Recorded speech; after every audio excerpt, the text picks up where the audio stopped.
ibadahnya seorang hamba kepada Allah tidak mengenal waktu dan tempat. Kapanpun, dimanapun, dia harus beribadah kepada Allah Subhanahu wa Ta'ala.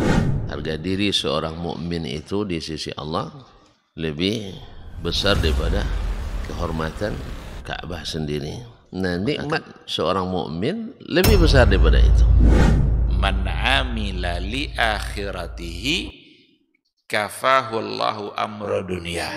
Barang siapa yang beramal untuk akhiratnya, Allah akan cukupkan baginya urusan dunianya. Berjuang dengan harta untuk membela agama Allah Subhanahu wa Ta'ala, hendaklah menjadi penopang terhadap dakwah ini, bukan sebaliknya yang menghalangi dakwah ini, tapi jadilah keluarga muslim yang menopang dakwah Islam. Kenikmatan dunia ini lebih remeh dari sekedar sayap seekor nyamuk.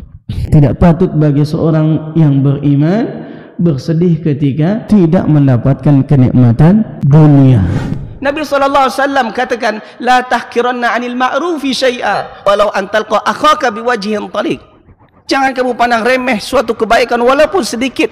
Apa sedikitnya? An talqa akhaka biwajhin taliq, muka senyum kepada saudaramu.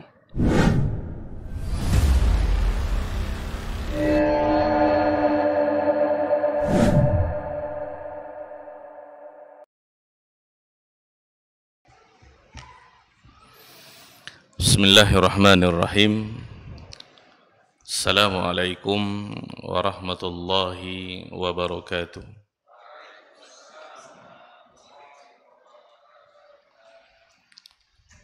Innal hamdalillah nahmaduhu wa nasta'inuhu wa nastaghfiruh wa na'udzu billahi min syururi anfusina wa min sayyiati a'malina. من يهده الله فلا مضل له ومن يضلل فلا هادي له أشهد أن لا إله إلا الله وحده لا شريك له وأشهد أن محمدا عبده ورسوله رب اشرح لي صدري ويسر لي أمري واحلل عقدة من لساني يفقه قولي اللهم زدنا علما وارزقنا فهما اللهم علمنا بما ينفعنا وانفعنا بما علمتنا إنك على كل شيء قدير اللهم يا حي يا قيوم برحمتك نستغيث فأصلح لنا شأننا كله ولا تكلنا إلى أنفسنا طرفة عين. Kaum muslimin dan muslimat, para hadirin wal hadirat yang semoga senantiasa dirahmati dan diberkahi oleh Allah Subhanahu wa Ta'ala. Bersyukur kita kepada Allah Azza wa Jal atas segala limpahan nikmat karunia anugerah daripada Allah Subhanahu wa Ta'ala. Dengan semua itu di malam hari ini dengan izin Allah Tabaraka wa Ta'ala kita kembali diberikan kesempatan, kesehatan, kekuatan untuk berkumpul di rumah yang sangat mulia ini.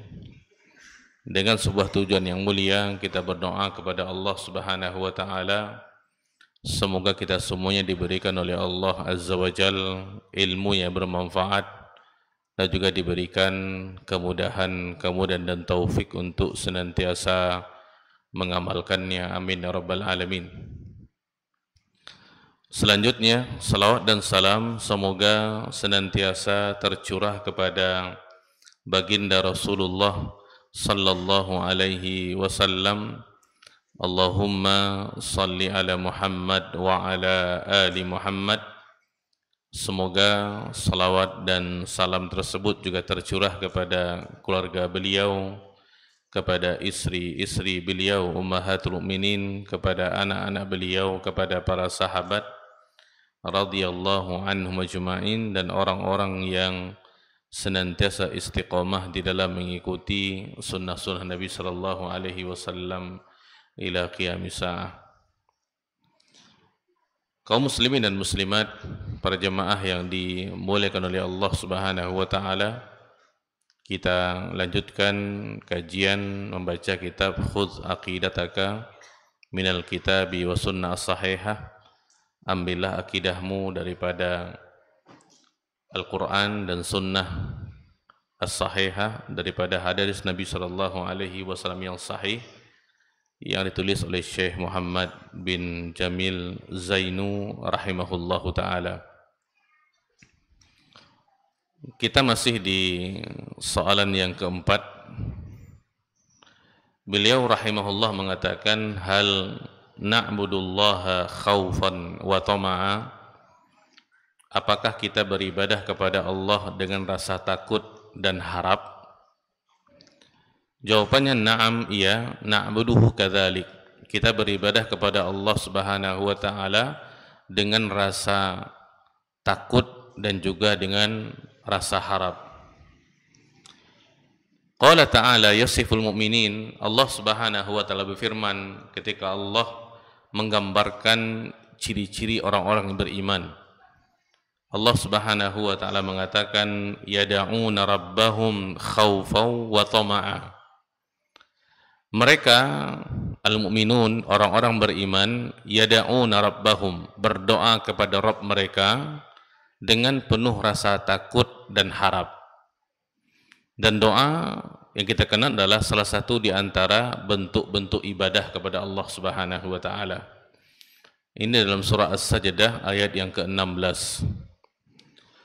Di dalam hadis Nabi sallallahu alaihi wasallam bersabda, as'alullahal jannah wa a'udzu bihi minan nar.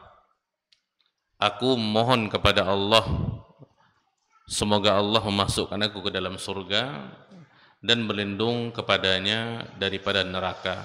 Ini hadis sahih di dalam Sunan Abu Dawud.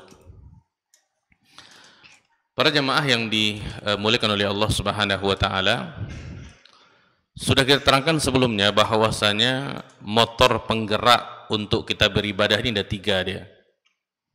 Yang pertama adalah al-mahabbah, rasa cinta kita kepada Allah. Yang kedua adalah al-khauf, rasa takut kita kepada Allah. Yang ketiga adalah ar-raja, rasa harap kita kepada Allah. Dan Ibnul Qayyim rahimahullah di dalam kitab Bada'i al-Fawaid, beliau sudah menggambarkan bahwasanya itu seperti seekor burung. Jadi mahabbah itu adalah kepalanya, sedangkan rasa takut dan harap itu adalah kedua daripada sayapnya. Sehingga ketika seekor burung terbang beraktivitas di udara dengan memaksimalkan semua 3 hal pokok ini, maka dia akan terbang dengan stabil. Dia akan bisa melakukan aktivitas-aktivitasnya sesuai dengan apa yang dia kehendaki. Ketika kepalanya kemudian kedua sayapnya bekerja dengan maksimal, maka dia akan hidup dengan tenang. Nah, begitulah kita para jemaah. Kita diciptakan oleh Allah Subhanahu wa taala untuk beribadah kepadanya, dan ibadah kita itu harus ada penggeraknya. Sehingga itu semua membuat kita menjadi ringan dan mudah untuk taat tunduk kepada Allah Subhanahu wa taala. Oleh karenanya motor penggerak yang paling besar adalah rasa cinta kita kepada Allah Subhanahu wa taala. Jadi bahasanya berjemaah, kita ini dibuat untuk supaya cinta kepada Allah. Tidak mungkin ada seorang manusia yang tidak cinta kepada Allah Subhanahu wa taala. Kenapa demikian? Karena semua kebaikan-kebaikan, nikmat-nikmat, fasilitas-fasilitas yang dapat kita rasakan sekarang ini berjemaah, daripada dulu sampai sekarang, itu semuanya daripada siapa?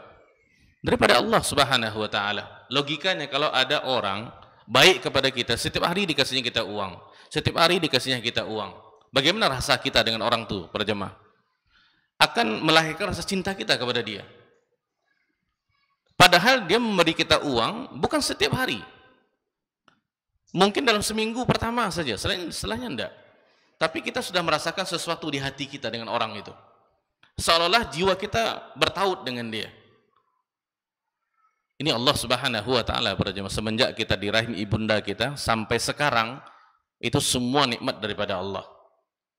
Itu yang Allah katakan dalam Al-Quran, wa ma bikum min ni'matin faminallah. Tidaklah nikmat yang ada kecuali daripada Allah Subhanahu wa taala.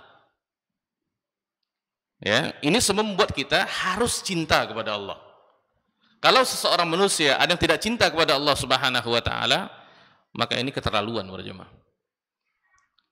Ya, nah semua ibadah yang kita lakukan, apakah ibadah sifatnya al-aqwal, perkataan-perkataan, apakah ibadah sifatnya al-af'al, perbuatan-perbuatan, ataupun yang menggabungkan di antara aqwal dengan perbuatan yang nampak ataupun tidak tampak, semua ini yang menggerakkannya adalah al-mahabbah, karena rasa cinta kita kepada Allah.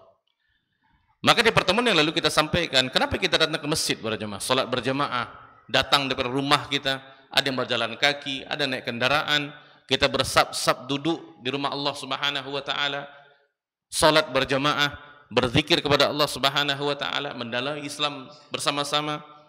Apa motivasinya para jemaah? Semua itu menggerakkan kita adalah karena kita cinta kepada Allah. Itu yang paling besar para jemaah. Karena kalau kita tidak cinta kepada Allah Subhanahu wa taala, kita tidak datang ke rumahnya ini. Ini Baitullah. Masjid ini rumahnya Allah Subhanahu wa taala. Baik, kemudian yang kedua yang sudah kita terangkan adalah ar-raja, rasa harap. Ini juga sudah kita terangkan pada pertemuan yang lalu. Kemudian yang berikutnya para jemaah, namanya at-tama atau khauf, rasa takut. Ya. Jadi disebutkan oleh para ulama, rasa takut ini merupakan laksana sebuah cambuk kepada kita agar kita senantiasa di jalur yang benar di dalam menjalani kehidupan. Maksudnya apa? Kita sudah tahu nih, Allah ciptakan kita untuk beribadah kepada Allah Subhanahu wa taala. Nah, di dalam menjalani kehidupan, kadang-kadang kita keluar rel gitu. Kadang-kadang kita lalai, kadang-kadang kita terjerumus ke dalam perbuatan-perbuatan maksiat, kadang-kadang perintah-perintah Allah kita tinggalkan, kadang-kadang larangan Allah kita kerjakan. Jadi dengan ada rasa takut ini, itu laksana sebuah cambuk agar kita tetap di jalan yang benar di dalam menjalani kehidupan. Ketika kita terjerumus ke dalam perbuatan-perbuatan maksiat, kita langgar larangan Allah Subhanahu wa taala, hadir rasa takut di hati kita, khawatir nanti Allah akan menimpakan kita azab. Allah Subhanahu wa taala akan menimpakan kepada kita musibah. Yang mana musibah itu bukan hanya kepada kita, tapi juga kepada orang-orang sekeliling kita. Hanya karena perbuatan maksiat yang kita lakukan. Nah, ketika hadir rasa itu, membuat kita tidak jadi untuk melakukan perbuatan maksiat. Jadi dia meluruskan berjemaah. Ya, oleh karenanya rasa takut itu merupakan karakter seorang mukmin. Allah Subhanahu wa taala mengatakan, "Wa khafuni in kuntum mu'minin." Takutlah kalian kepadaku, kata Allah, jika kalian orang beriman. Berarti pemahamannya para jemaah, kalau kalian tidak beriman, jangan takut kepadaku. Itu maksudnya. Ketika Allah Subhanahu wa taala mengatakan, "Wa khafuni," takutlah kalian kepadaku jika kalian orang yang beriman. Jadi salah satu daripada buah iman adalah menghadirkan rasa takut di hati kita kepada Allah. Ya. Baik para jemaah yang dimuliakan Allah Subhanahu wa taala. Sekarang bagaimana kita menghadirkan rasa takut itu? Bagaimana supaya rasa takut di hati kita semakin subur dia dan tidak habis oleh hal apapun, tidak terkikis dengan apapun gitu. Disebut oleh para ulama, salah satu caranya adalah dengan kita mengenal Allah Subhanahu wa taala. Bagaimana cara kita mengenal Allah Subhanahu wa taala? Mengenal Allah Subhanahu wa taala dengan nama-namanya yang indah dan sifat-sifatnya yang tinggi. Allah Subhanahu wa taala para jemaah memiliki nama-nama. Allah mengatakan walillahil asmaul husna fad'uuhu biha. Allah Subhanahu wa taala memiliki nama-nama yang indah, maka serulah Allah dengan nama tersebut. Makanya disebutkan dalam Al-Qur'an, orang yang paling takut kepada Allah siapa? Para jemaah? Para ulama.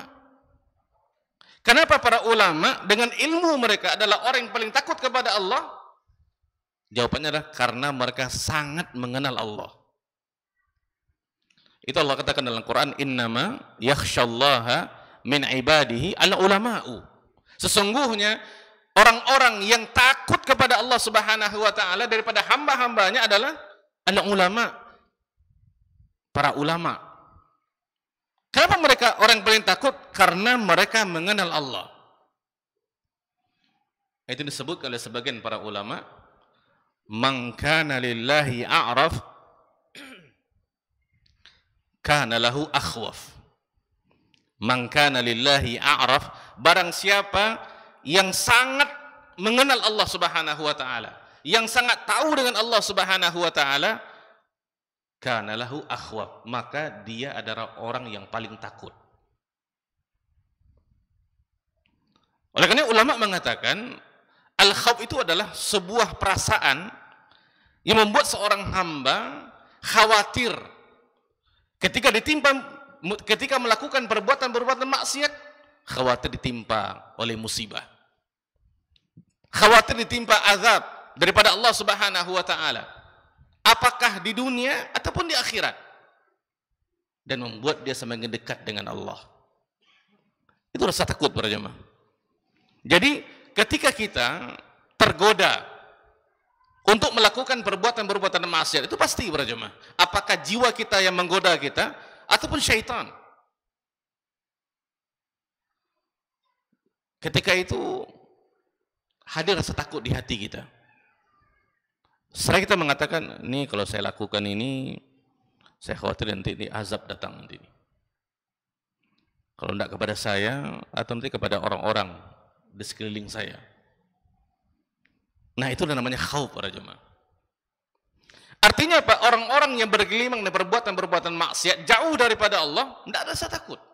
Walaupun dia tidak mengatakan hal itu, tapi secara perbuatan kita sudah nampak, ini orang tidak ada takut dengan Allah. Salat ditinggalkan, zakat tidak bayar, maksiat selalu dikerjakan. Itu sejatinya para jemaah. Walaupun dia tidak mengatakan saya takut kepada Allah atau saya tidak takut, tapi secara perbuatan nampak dia. Ini itu harus para jemaah. Oleh karena di antara manusia yang paling takut kepada Allah Subhanahu wa taala, ini Nabi kita tercinta Muhammad sallallahu alaihi wasallam. Bahkan beliau sendiri mengatakan, inni la akhsyakum lillah, sesungguhnya aku adalah orang yang paling takut kepada Allah dibanding kalian. Bahkan beliau mengatakan, kalau seandainya kalian mengetahui seperti apa yang aku ketahui, Nabi mengatakan, labakaitum kathiran waladahiktum qalila, kalian akan nangis banyak, tertawa sedikit. Kalau kalian tahu apa yang aku tahu. Karena Nabi Shallallahu Alaihi Wasallam berjamaah diperlihatkan kepada beliau neraka ketika Al-Isra wal Mi'raj. Beliau lihat para jemaah. Yang semua itu membuat beliau takut kepada Allah Subhanahu wa taala. Ketika seseorang takut kepada Allah Subhanahu wa taala, membuat dia rajin beribadah. Nah, itu dia. Membuat dia jauh daripada perbuatan maksiat, dekat dengan Allah Subhanahu wa taala. Itu salah satu motor penggeraknya para jemaah. Makanya kita datang ke masjid ketika adzan berkumandang, kita sudah datang ke masjid. Kenapa? Kita yang memanggil kita Allah ini.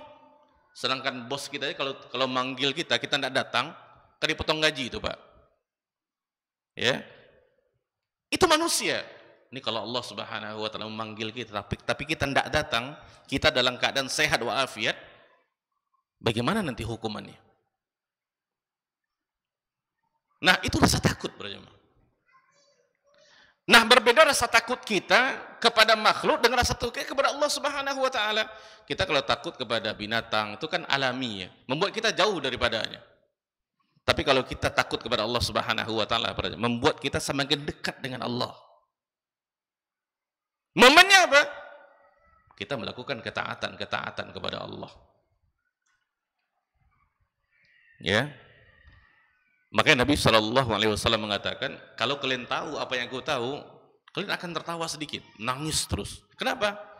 Mengetahui bagaimana neraka Allah Subhanahu Wa Taala. Baik para jemaah yang dimuliakan oleh Allah Subhanahu Wa Taala, sudah kita sampaikan tadi, di antara cara untuk kita bisa memupuk rasa takut kita kepada Allah adalah dengan mengenal Allah. Dengan mengenal Allah dengan nama-nama dan sifat-sifatnya. Kita mengetahui para jemaah, salah satu di antara sifat Allah Subhanahu wa taala adalah syadidul iqab. Allah itu kalau menghukum itu dahsyat. Ya. Allah Subhanahu wa taala sekali menimpakan azab, musibah, itu luar biasa. Syadidul iqab. Dan kita mengetahui para jemaah, memang sifat rahmatnya Allah, ar-rahimnya, rahmat sifatnya itu dominan pada manusia. Maka Allah mengatakan wa rahmati wasi'at kulla syai'. Rahmatku meliputi segala sesuatu. Kata Allah Subhanahu wa taala. Tapi kita harus ingat para jemaah, Allah juga punya sifat syadidul iqab. Nah, ini Allah timpakan, Allah tunjukkan hanya kepada orang-orang yang ingkar kepada Allah. Orang-orang yang memang berhak mendapatkan hukuman seperti itu para jemaah. Lihat sejarah para nabi. Nabi Nuh alaihi salam. Beliau berdakwah di kaumnya para jemaah itu 950 tahun. Alfasanatin illa khamsina ama. 1000 tahun kecuali 50 tahun. Berarti 950 tahun berdakwah para jemaah. Yang ikut dengan dakwahnya Nabi Nuh itu sedikit. Bahkan banyak orang-orang yang mengolok-olok dakwah Nabi Nuh, termasuk keluarganya, istrinya, anak-anaknya. Kita bisa bayangkan para jemaah, kalau kita berhijrah, ya, sedangkan keluarga kita belum, istri dan anak-anak, itu rintangan susah para jemaah. Itu yang dialami oleh Nabi Nuh. Kenapa? Ketika seseorang berdakwah, berhijrah, seharusnya yang mendukungnya pertama kali adalah keluarganya. Tapi justru keluarganya adalah orang yang paling memberontak dengan hal seperti itu. Itu dialami oleh Nabi Nuh para jemaah. Dan beliau berdakwah bukan sebentar, 950 tahun para jemaah. Sehingga ketika Allah Subhanahu wa taala melihat pengingkaran kaum Nabi Nuh, Allah suruh Nabi Nuh dan kaumnya yang beriman untuk membuat sebuah bahtera, kapal besar. Nabi Nuh dan yang lainnya melakukan, membuatnya. Mereka pun tidak tahu kenapa disuruh buat nih. Karena waktu itu tidak ada laut, tidak ada hujan pun. Nah, ketika mereka membuatnya, dihina-hina, diejek-ejek oleh kaumnya. Termasuk yang paling keras penghinanya adalah anaknya. Disebut orang gila lah, disebut ada kerjaan lah. Tapi karena mereka orang beriman kepada Allah, apa yang Allah perintahkan, mereka lakukan. Sehingga turun bencana, banjir bandang yang luar biasa para jemaah.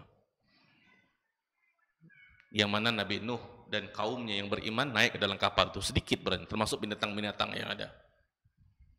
Lihat saking sayangnya Nabi Nuh kepada anaknya, dicarinya anaknya para jemaah. Allah sebutkan dalam surah Hud. Nabi Nuh katakan apa? Ya bunayya arkam ma'ana. Wahai anakku, bunayya itu Pak, itu panggilan sayang ke anak. Wahai anakku, naiklah bersamaku. Naiklah bersama kami, mari. Anak itu sedang memanjat-manjat di tebing yang tinggi untuk selamat dari banjir itu. Tapi anaknya tidak mau. Sampai Allah mengatakan innahu laisa min ahlika. Dia itu bukan keluargamu. Karena seseorang kalau dia muslim, keluarganya kafir, berarti putus nasabnya para jemaah. Maka Allah katakan apa? Innahu laisa min ahlik. Itu bukan keluargamu. Kan dalam Islam, dalam faraid udah jemaah, kalau ayahnya muslim, anaknya kafir, anaknya tidak dapat warisan. Begitu juga sebaliknya. Sehingga semuanya tenggelam. Kenapa Allah Subhanahu wa taala menenggelamkan mereka para jemaah? Karena mereka sudah keterlaluan. Nabi Nuh berdakwah bukan setahun, 2 tahun, 20 tahun, enggak, 950 tahun. Belum hina-hinaan lagi, ejek-ejekan lagi, olok-olokan lagi. Itu mental para jemaah. Maka Allah timpakan azab seperti itu. Syadidul azab, syadidul iqab. Luar biasa para jemaah. Dan itu bukan hanya kepada kaum Nabi Nuh saja. Silakan baca Al-Quran para jemaah. Allah tunjukkan bagaimana akibat daripada orang-orang yang tidak mau menjawab seruan Allah. Yang tidak mau beriman kepada para nabi yang Allah utus. Jadi mereka pantas dihukum para jemaah. Kenapa? Sudah keterlaluan. Ya. Dan di dunia juga banyak kalau kita perhatikan para jemaah, bagaimana azab yang Allah timpakan. Lagi zaman sekarang terjadi bencana, kita bisa lihat langsung bagaimana momen-momennya, dahsyatnya, ya, gedung-gedung yang berjatuhan, runtuh, banjir bandang dan seterusnya. Itu kita melihatnya para jemaah, dan kita mesti tahu itu semua adalah peringatan daripada Allah Subhanahu wa taala. Itu bukan sekedar hukum alam para jemaah, bukan. Maka kita manusia jangan sampai mengundang murkanya Allah di tempat kita, jangan para jemaah. Maka dikatakan orang-orang yang berbuat dosa, Pak, itu adalah orang-orang yang egois, yang dia hanya ingin senang sendiri. Dia lupa perbuatan dosanya itu orang lain yang akan merasakan dampak buruknya. Sebab ketika Allah Subhanahu wa taala menimpakan azab para jemaah di satu kampung, bukan hanya orang berbuat maksiat saja yang akan dihukum oleh Allah, tapi semuanya. Apalagi kalau saat tidak ada orang yang al-amr bil ma'ruf wan nahyi 'anil munkar di situ. Ya, banyak sejarah kalau kita perhatikan para jemaah. Baik para jemaah yang dimuliakan oleh Allah Subhanahu wa taala. Untuk kita bisa mengenal dan memupuk rasa takut kita kepada Allah Subhanahu wa taala. Lihat nerakanya Allah Subhanahu wa taala para jemaah. Disebutkan hadis Nabi sallallahu alaihi wasallam, inna ahwana, sesungguhnya orang yang paling ringan azabnya di neraka diletakkan sandal daripada bara api di kakinya, itu yang menggelegak adalah isi otaknya para jemaah. Yagli bihi dimaghuhu. Sandal diletakkan di kakinya, justru yang menggelegak itu adalah otaknya. Kita jangan pikir ini adalah azab yang paling berat. Bukan. Ini azab yang paling ringan.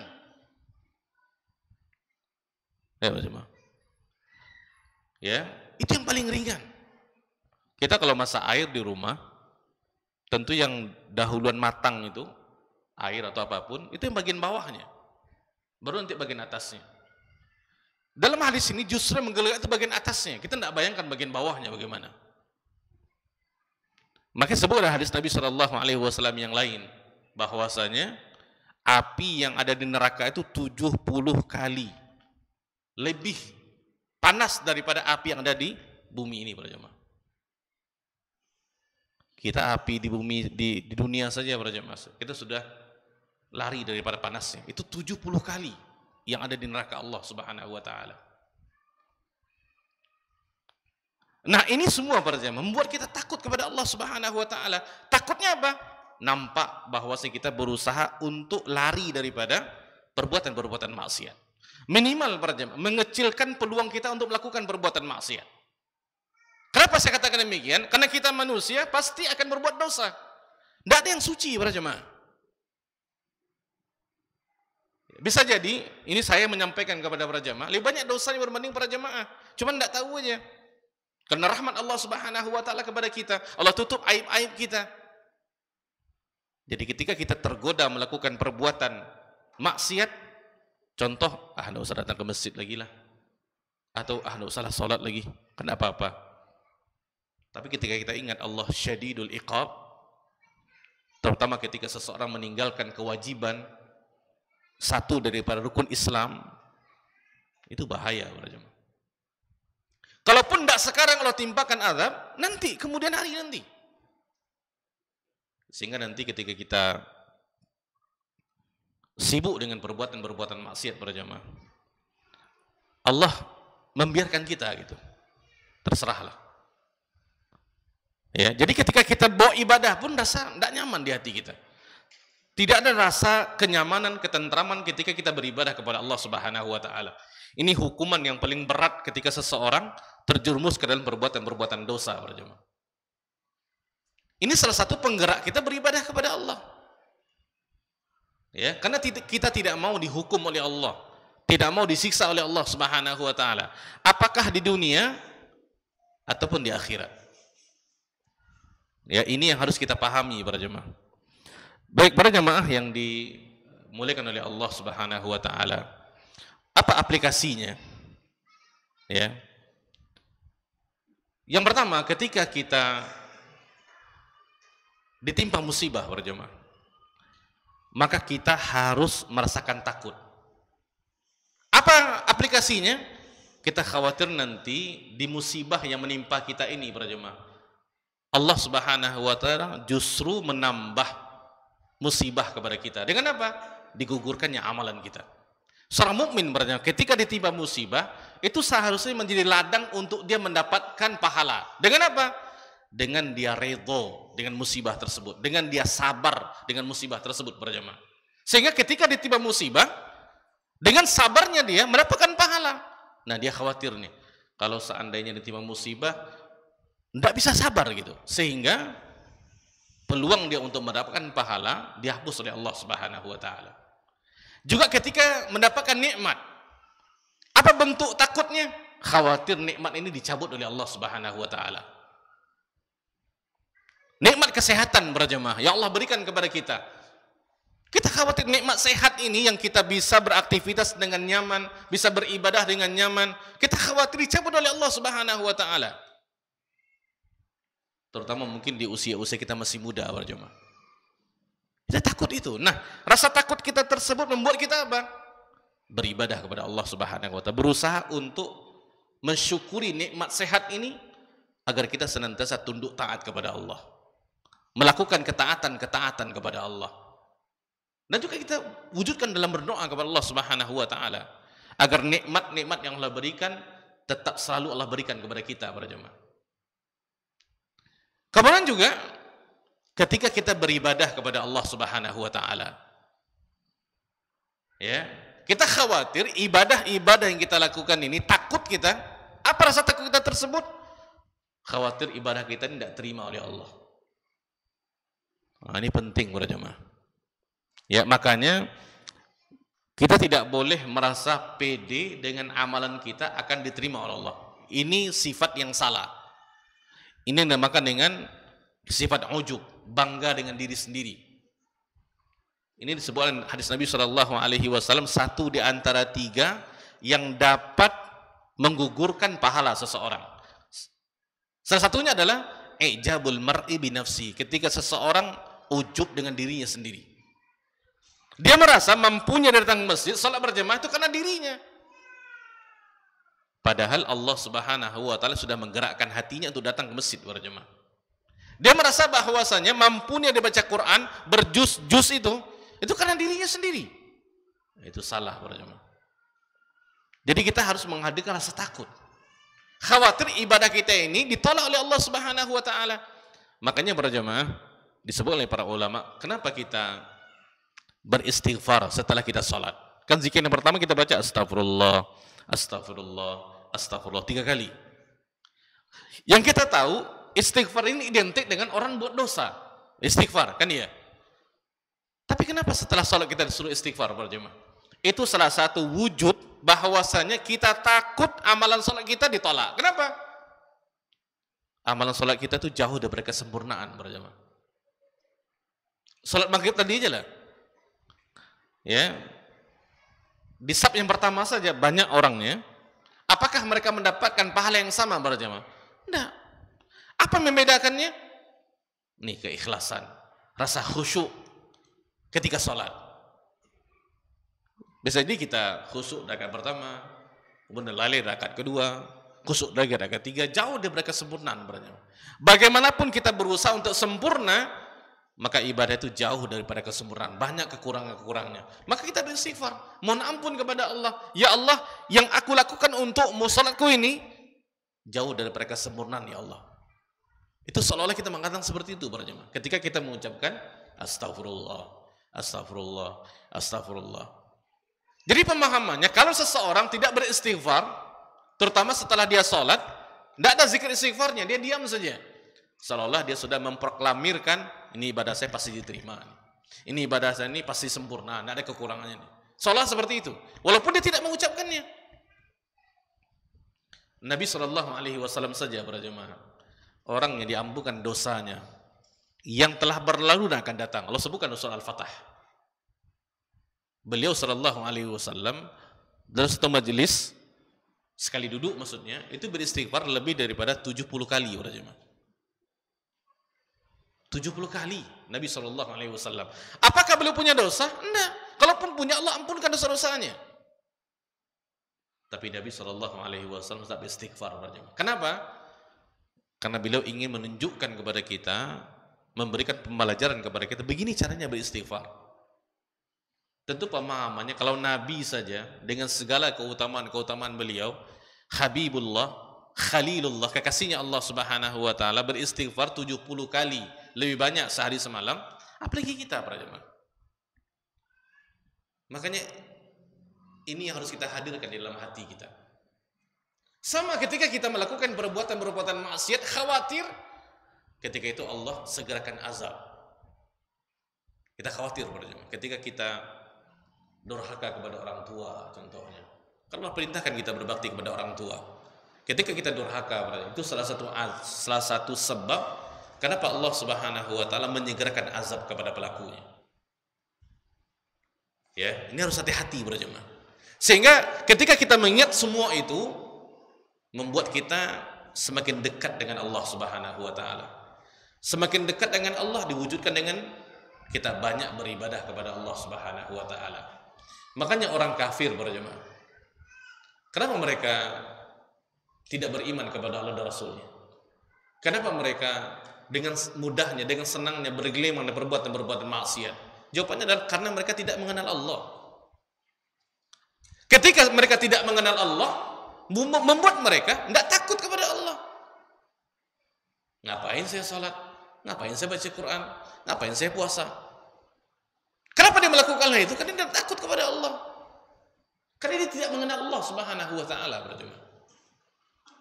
Ini salah satu daripada buah kita mempelajari tauhid asma wa sifat. Membuat kita betul mengenal Allah Subhanahu wa taala. Setiap nama Allah punya sifatnya. Setiap nama punya sifatnya. Kan disebutkan oleh Nabi sallallahu alaihi wasallam, "Inna lillahi tis'atan wa tis'ina isman illa mi'ah illa wahidah." Allah Subhanahu wa taala memiliki 99 nama. Dia 100 kecuali 1, 99. Nabi katakan, "Man ahsaha," barang siapa yang menghitungnya, dakhal jannah, dia masuk surga. Di sini ulama menjabarkan maksud ahsaha ini. Apakah sebatas menghafal Asmaul Husna seseorang masuk surga? Belum tentu. Dia pertama tentu mempelajari maknanya. Apa makna daripada nama-nama Allah Subhanahu wa taala? Ya, apa makna daripada Ar-Rahman, Ar-Rahim, Sami', As-Sami', Al-Basir? Itu nama-nama Allah Subhanahu wa taala.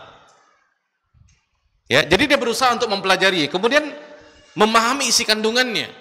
Kemudian yang ketiga, mengamalkannya para jemaah. Dia yakin Allah Subhanahu wa taala Maha tahu. Al-Alim. Bahkan sebelum dia melakukan, Allah sudah tahu isi hatinya. Jadi kalau seperti itu para jemaah, Allah Maha melihat, Allah Maha tahu. Di mana kesempatan untuk kita bisa berbuat maksiat para jemaah? Kalau itu hadir di hati kita. Ketika kita akan berbuat maksiat, nah ini Allah tahu. Ya, kan ada kisah di zaman Khalifah Umar. Ada penjual susu. Khalifah sudah melarang untuk mencampur susu dengan air. Ya. Sehingga di malam hari itu ada percakapan di antara seorang ibu dengan anaknya. Ibunya mengatakan, "Enggak apa-apa, dicampur aja sama air. Supaya lebih banyak dia kuantitasnya. Kita bisa menjual lebih banyak, kita dapat untung banyak. Kalau dicampur susu itu dengan air orang kan enggak tahu." Ya, Umar kan sedang tidur sekarang nih. Apa dikatakan oleh anak itu para jemaah? Dikatakan ini anak akhirnya menjadi istri kepada Khalifah Umar bin Abdul Aziz. Ya, sehingga dikatakan oleh anaknya yang anak perempuannya itu, Umar tidur. Tapi Rabbu Umar yarona. Rabbnya Umar melihat kita. Umar memang tidur, tapi Rabbnya Umar itu melihat kita. Maha tahu. Ini ulama mengatakan para jemaah, dari mana anak wanita ini mengatakan hal seperti itu? Ini buah dari pemahamannya dengan nama-nama Allah Subhanahu wa taala. Sehingga tidak ada kesempatan loh kita berbuat maksiat para jemaah. Saya katakan tidak ada kesempatan bukan berarti kita tidak akan berbuat dosa, akan terjerumus, tapi minimal mengecilkan peluang para jemaah. Untuk kita hanyut di dalam perbuatan-perbuatan yang dimurkai oleh Allah Subhanahu wa taala. ketika rasa takut itu hadir di hati kita. Ketika kita jauh daripada perbuatan-perbuatan maksiat, membuat kita dekat dengan Allah. Ini dikatakan penggerak motor daripada ibadah itu, para jemaah. Sehingga kita menjalani kehidupan dengan nyaman, karena mahabbahnya ada, rasa cintanya ada, kemudian rasa takut dan khauf, rasa takut dan rojaknya ada, seperti seekor burung, para jemaah. Kita berjalan dengan nyaman, seimbang dia. Ketika kita akan terjerumus, rasa takut membuat kita kembali ke jalurnya. Ya, rasa takut membuat kita kembali kepada jalurnya. Karena kita tahu, ini saya kok tidak melakukan ketaatan kepada Allah nih, saya akan disiksa, akan dihukum nih. Allah syadidul azab, Allah syadidul iqab. Ya, ini sesuatu yang harus kita pahami, para jemaah. Agar ketika kita beribadah kepada Allah Subhanahu wa taala, ibadah itu cukup penggeraknya. Ya, sebab kalau kita beribadah hanya dengan rasa cinta saja, maka kita jadi orang-orang sufi, para jemaah. Kenapa? Karena mengandalkan cinta saja. Tidak ada rasa takutnya, tidak ada khaufnya, tidak ada rasa rojaknya, harapnya. Ya, maka kita harus ada yang ketiga-tiga ini, para jemaah. Maka disebut oleh beliau, apakah kita beribadah kepada Allah khaufan wa tama'a? Beliau mengatakan, iya seperti itu. Itulah ciri-ciri orang-orang beriman. Ya, memiliki rasa cinta kepada Allah, takut kepada Allah, dan harap akan rahmat Allah Subhanahu wa taala, agar dia dirahmati oleh Allah Subhanahu wa taala. Baik, kita azan dulu, para jemaah. Wallahu alam. Bismillahirrahmanirrahim. Alhamdulillah wassalatu wassalamu ala Rasulillah wa ba'd. Kaum muslimin dan muslimat, para jemaah yang dimuliakan oleh Allah Subhanahu wa taala. Ketika turun ayat dalam surah Al-Mu'minun ayat yang ke-60, Allah Subhanahu wa taala mengatakan, walladzina yu'tuna ma atau wa qulubuhum wajilah annahum ila rabbihim raji'un. Walladzina yu'tuna ma atau, orang-orang yang telah memberikan apa yang telah mereka berikan.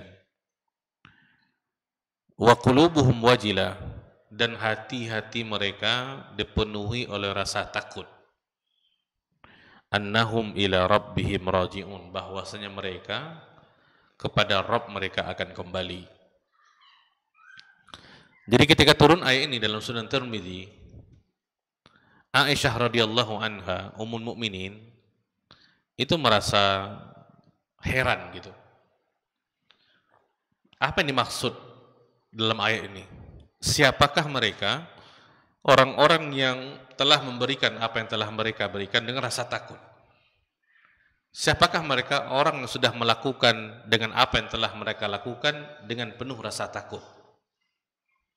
Dengan hati mereka takut. Siapa mereka? Sehingga beliau radhiyallahu anha bertanya kepada Nabi sallallahu alaihi wasallam. Beliau mengatakan, huwallazi yasriqu wa yazni wa yashrabul khamar. Apakah dimaksud dengan orang-orang ini adalah orang-orang yang mencuri, orang-orang yang berzina, orang-orang yang minum khamar, kemudian dia takut akan ditimpa azab? Ya, ini yang ditanya oleh Aisyah radhiyallahu anha kepada Nabi Muhammad sallallahu alaihi wasallam. Apakah yang dimaksud dengan ayat itu orang-orang ini? Mereka berbuat maksiat, mereka mencuri, berzina, minum khamar, kemudian dia takut ditimpa azab oleh Allah Subhanahu wa taala. Maka Nabi sallallahu alaihi wasallam meluruskan pemahaman daripada istrinya radhiyallahu anha. Nabi mengatakan, la ya binta As-Siddiq. Tidak wahai anak perempuannya kepada As-Siddiq, ayahnya Abu Bakar As-Siddiq. Walakinnahum, tetapi yang dimaksud di sini adalah alladzina yusalluna wa yasumuna wa yatasaddaquna wa hum yakhafuna alla yuqbala minhum. Tapi yang dimaksud dalam ayat ini adalah mereka orang-orang yang melaksanakan salat, orang-orang yang berpuasa, orang-orang yang bersedekah, wahum yakhafuna, namun mereka dipenuhi rasa takut ibadah-ibadah mereka tersebut tidak diterima oleh Allah. Itu maksudnya. Ini kita katakan di awal tadi, ini merupakan sifat orang-orang beriman, yang mana ketika dia beribadah menghadirkan rasa takut, ibadah ini ditolak oleh Allah Subhanahu wa taala. Ini masuk ayat para jemaah. Walladzina yu'tuna ma ataw wa qulubuhum wajilah. Ini salah satu daripada sifat yang membuat kita semakin bersemangat untuk beribadah para jemaah. Kenapa? Kita tahu ini banyak kurangnya ini. Kita sempurnakan, ibadah lagi, ibadah lagi, ibadah lagi. Berbanding kalau kita merasa puas dengan ibadah kita, setelah kita mengatakan apa? Oh, saya sudah sholat, saya sudah puasa, alhamdulillah saya sudah dapat malam Qadar nih. Tidak ada yang menjamin para jemaah. Makanya menghadirkan rasa takut setelah kita beribadah, itu diwujudkan dengan apa? Itu istighfar tadi para jemaah. Itu wujud rasa takut kita kepada Allah Subhanahu wa taala. Ya, ini yang harus kita hadirkan para jemaah. Karena kalau kita bangga dengan amalan-amalan kita, amalan kita sedikit, bangga, maka Allah akan menghapusnya. Ini akan membuka pintu-pintu syaitan kepada kita. Dan kita lupa, yang menggerakkan hati kita untuk beribadah, itu adalah Allah Subhanahu wa ta'ala. Zat yang maha kuat lagi maha perkasa. Dan lain-lain berjemaah. Ini mendengar azan, itu banyak orang mendengar azan. Apakah semua datang ke masjid untuk sholat berjemaah? Enggak. Ya, itu tandanya berjemaah. Semua orang mendengar ketika azan berkumandang di 5 waktu salat. Tapi apakah semua yang datang ke masjid untuk salat berjemaah? Enggak berjemaah. Dengan berbagai alasan-alasannya. Maka dengan datangnya kita bersyukur kepada Allah Subhanahu wa taala, nikmat Allah Subhanahu wa taala.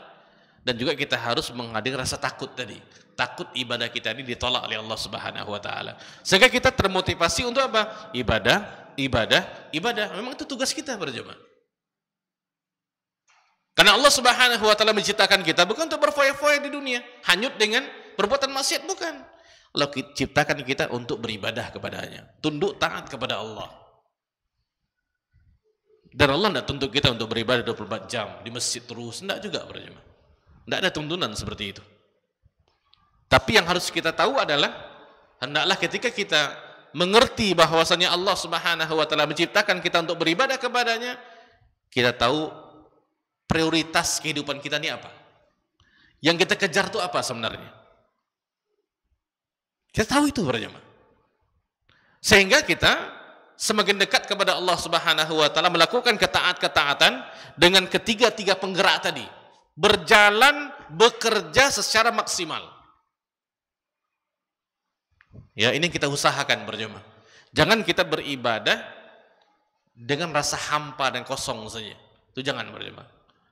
Sehingga kita hanya menjadikan itu sebagai rutinitas saja. Orang ke masjid, kita ke masjid. Orang puasa, kita puasa. Jangan berjemaah. Kita harus mengupgrade-nya, meningkatkan kualitas penghambaan diri kita kepada Allah Subhanahu wa taala, terutama dengan menghadirkan 3 penggerak ibadah tadi. Yang pertama adalah mahabbah, rasa cinta kita kepada Allah Subhanahu wa taala. Yang kedua ar-raja, rasa harap kita kepada Allah. Yang ketiga adalah al-khauf, rasa takut kita kepada Allah Subhanahu wa taala. Nah, berjemaah, sebenarnya tidak ada pertentangan di antara ketiga penggerak dengan ikhlas. Ini 3 ini ibadah berjemaah. Rasa cinta kepada Allah itu ibadah. Rasa takut kepada Allah itu ibadah. Rasa harap kepada Allah itu ibadah. Nah, ibadah-ibadah ini butuh kepada keikhlasan. Ikhlas kepada Allah Subhanahu wa taala. Jadi bukan berarti ketika ada 3 penggerak ini kita tidak ikhlas.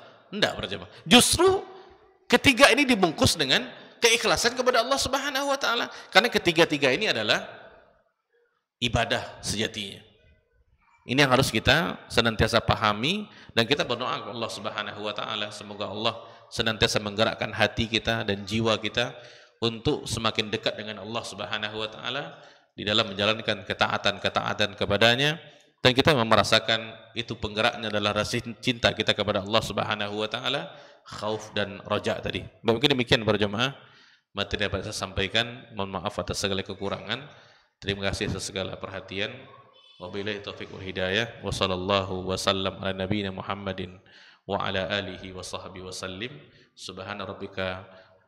Subhanakallahumma wa bihamdika asyhadu an la ilaha illa anta astaghfiruka wa atubu ilaik. Wassalamualaikum warahmatullahi wabarakatuh.